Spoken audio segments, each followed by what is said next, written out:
Hey guys, how's everybody doing today? Hope y'all doing pretty good. Leo here. See, I wouldn't lie to you. Me, for real. You would not believe what I'm up to today. I have been out all day long. I honestly, when I left the house this morning, I thought this one was a slam dunk. I knew exactly where I'm going. I know the area. I know the graveyard I'm looking for. I know the spot in question. It's a slam dunk. This is an easy one. This is the fourth graveyard I visited today. I had to go way back down to the main road. I'm in Lenore, West Virginia, by the way. Had to go way miles back down to get cell service. Contact Heather, do some further research, come back up, ask some people, talk to some neighbors, go back, do some more research. This is the fourth graveyard that I've been to today.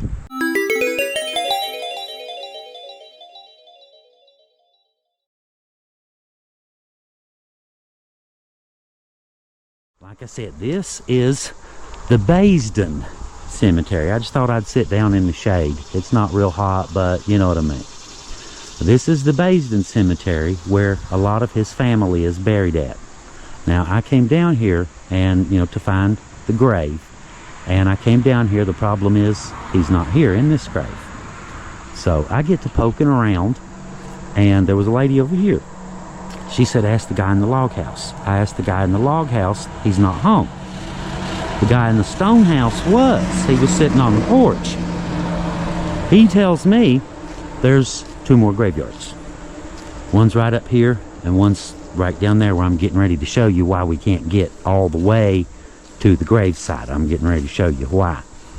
But anyway, so now we know where he's at least. But anyway, so I go back up and, I had to run back up, call Heather, get some more information and all this good stuff. You know how that goes. You got to do what you got to do to get the story, right? So we're back. Where we're headed is right over there, right beside that gas well.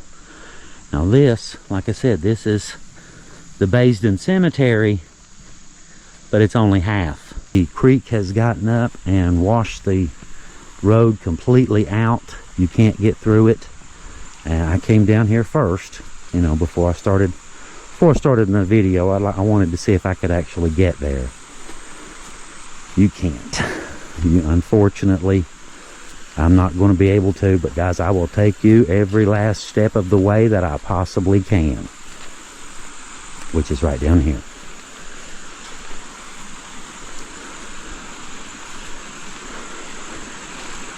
Now, as you can see,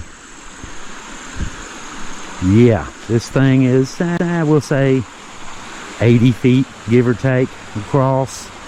Rushing water, big boulders, and I went out and every one of them's loose, floppy. I got over to there, even if you did get over, there's about an 8-foot section on the other side that you would have to wade. So, yeah, I don't feel like going wading today. The graveyard is right there. That's where the other half of the graveyard is, right over there.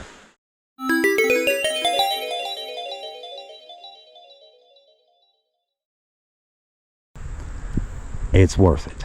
It was worth it. I found him. I found the gentleman that I've been looking for all day long. Thank God.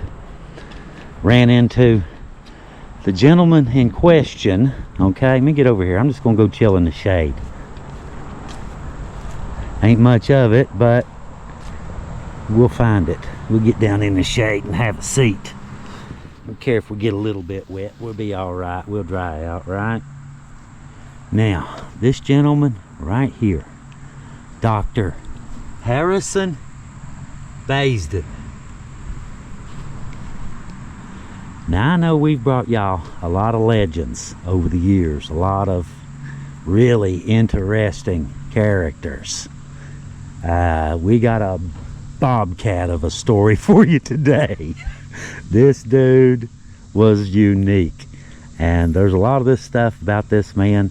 There's facts, there's myths, there's legends about most historical characters, and Dr. Basden's no different.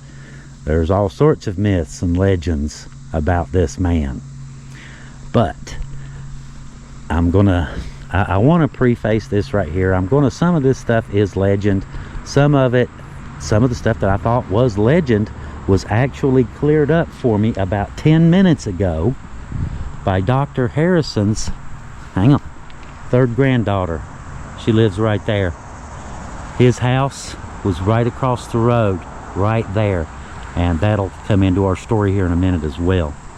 But I ran into his third granddaughter, and she gave me a lot of information. We was over there. I begged her. I asked 3 times. Her name's Judy, really awesome lady. I asked her 3 times she wanted to do a video. She said no, all 3 times. I tried, guys. I tried real hard.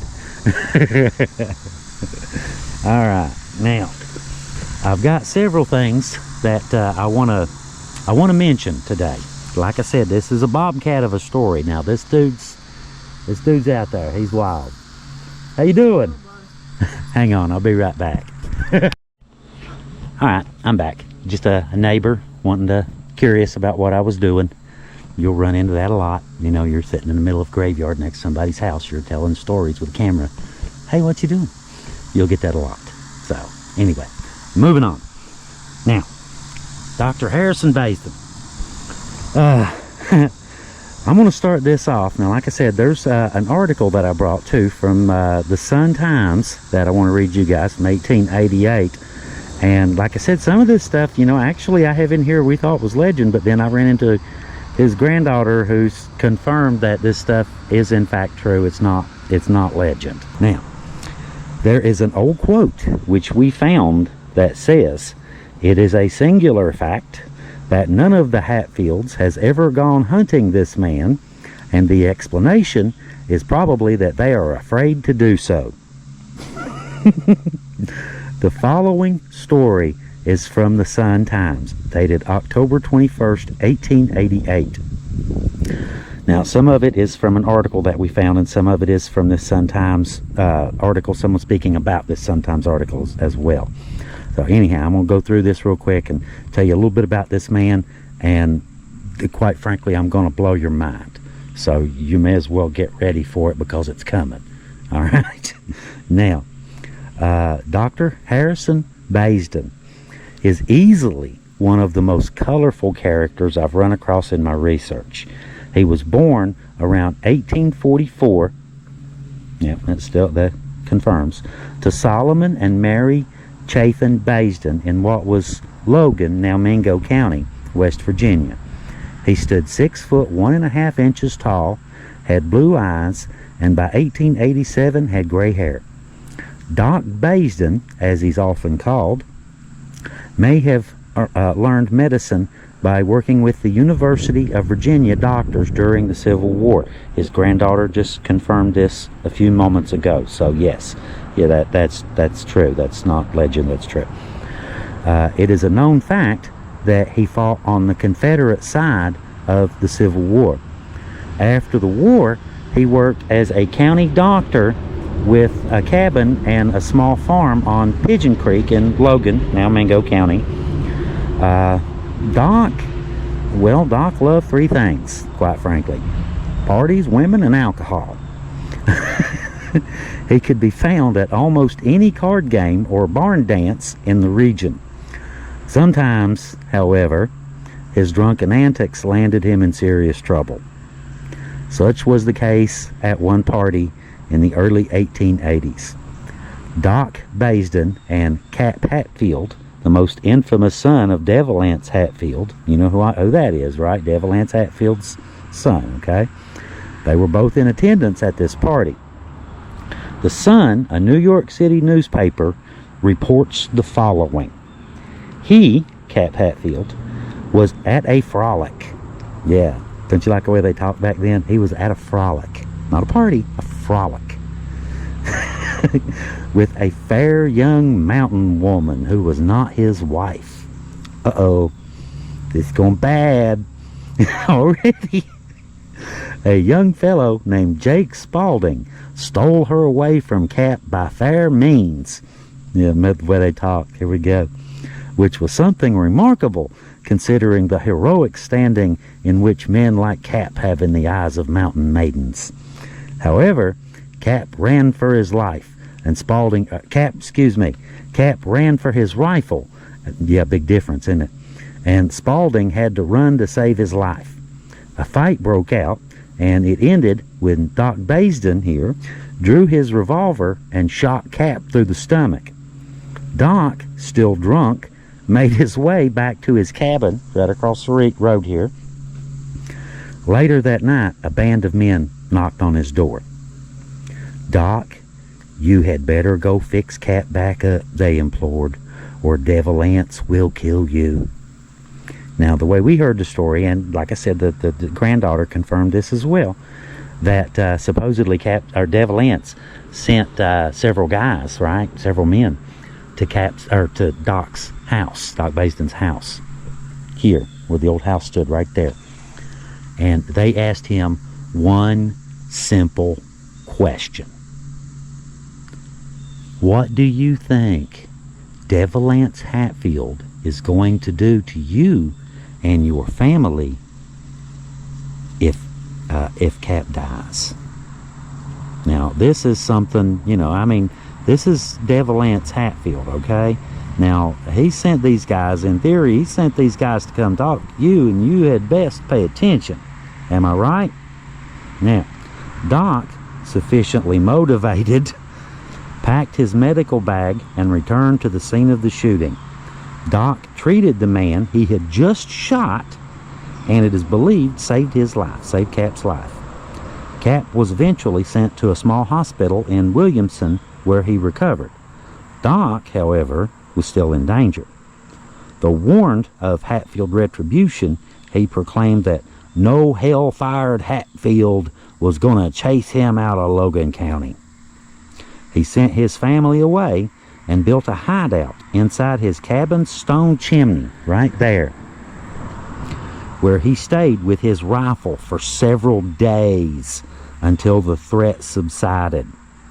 Though the report from the Sun-Times certainly exaggerates his reputation, it's true that none of the Hatfields ever went hunting him. Doc Basden continued to live an eventful life, even serving time in the West Virginia State Penitentiary in 1887. He died in 1916 at the age of 72 and was buried here in his family cemetery. His cause of death, fittingly, alcohol.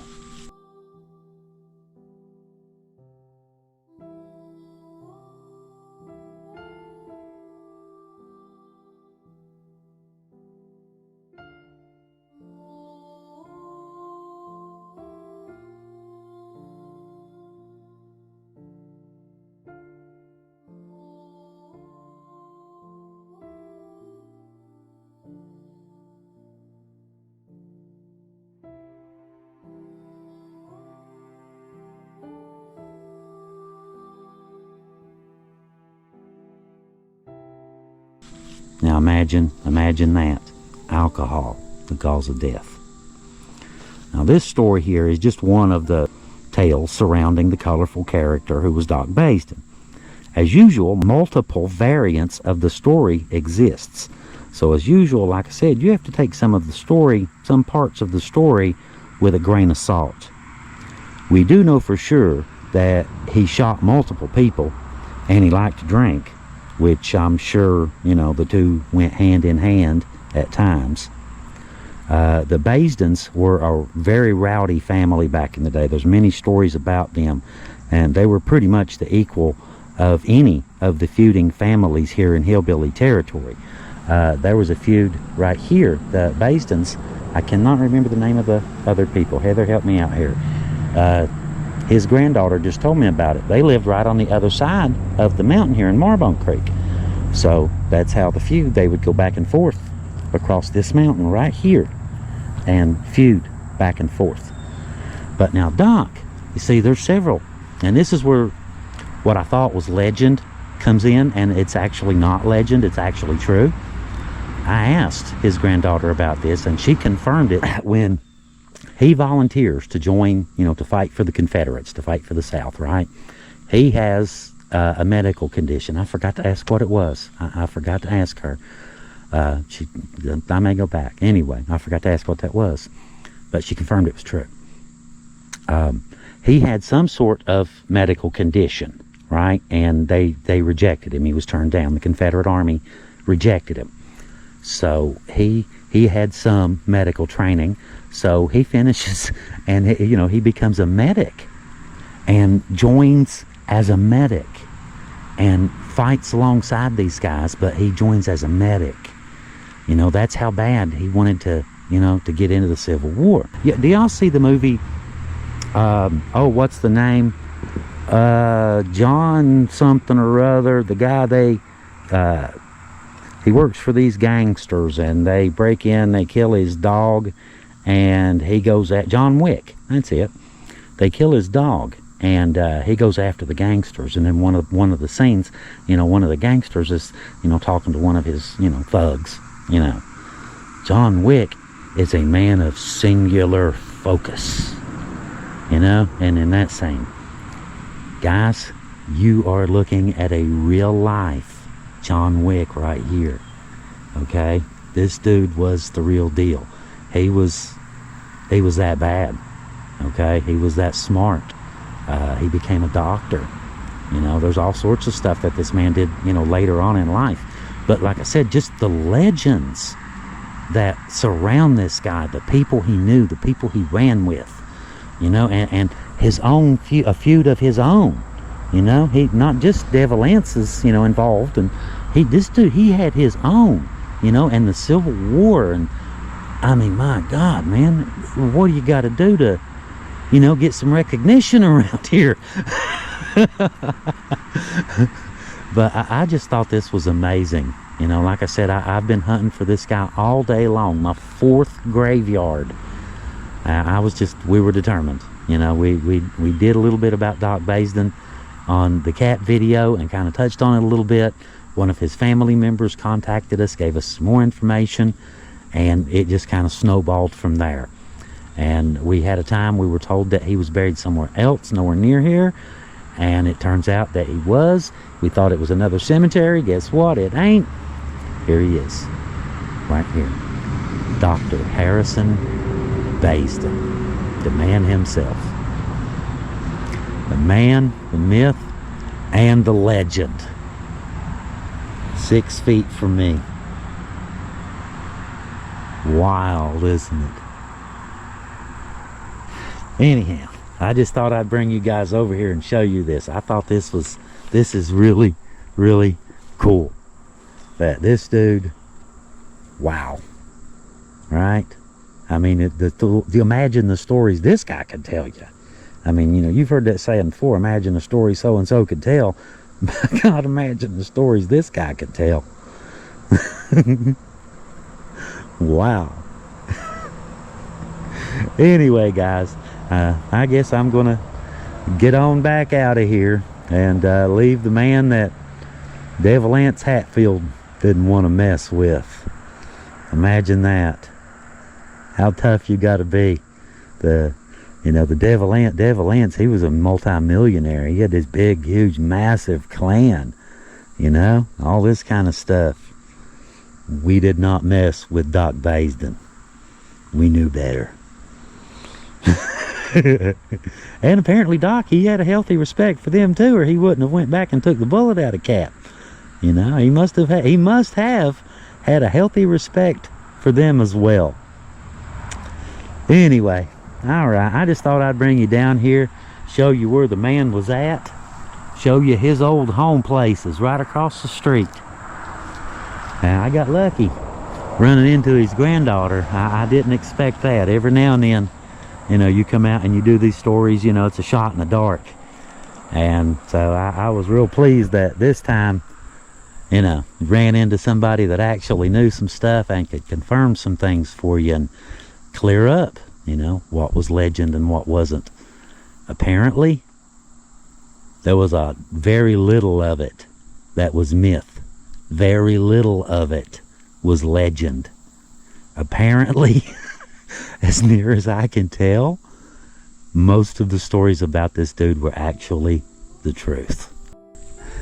Anyway, I guess I'm gonna get on back out of here. I've still got a long ways to go. The sun's starting to set on me. Shadow's getting long.